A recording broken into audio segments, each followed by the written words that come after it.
we have President Biden. He's elected. He's promised a pretty big tax hikes, especially on the wealthy, to go along with the stimulus spending. What do we know about those tax hikes, and how might they impact the economy with or without additional stimulus spending?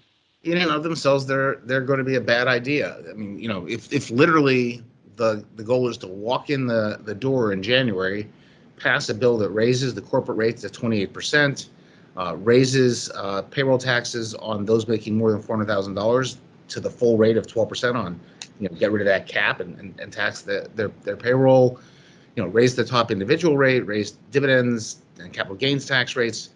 These are all negatives. We can fight about how much, but none of that helps the economy grow, and they're especially damaging in trying to recover. So there's a seminal piece of work that was done by a husband-wife pair, David Romer and Christine Romer. Christine Romer was the first CEA chair under President Obama, and they went back and they tried to read the historical record about tax changes and isolate those tax changes that happened not because something was going on and they were forced to, but because they wanted to. They were truly, we decided to raise or lower taxes, not driven by circumstances, but as a matter of initiative and policy. So that's more like the traditional science experiment where you treat something and see if it responds, and you don't treat another part and sort of compare the treatment in the control groups.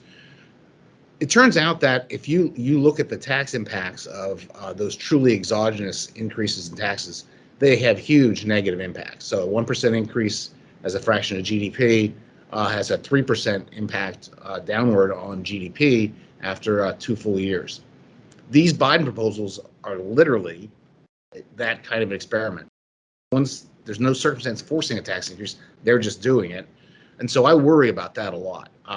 I understand, I don't always agree, but I understand the argument for some of these tax increases. But the timing is especially bad. So I think they'd be wise to say, yes, we want to do this and we will do it eventually, but we're not going to impose those taxes in 2021. It's a bad idea.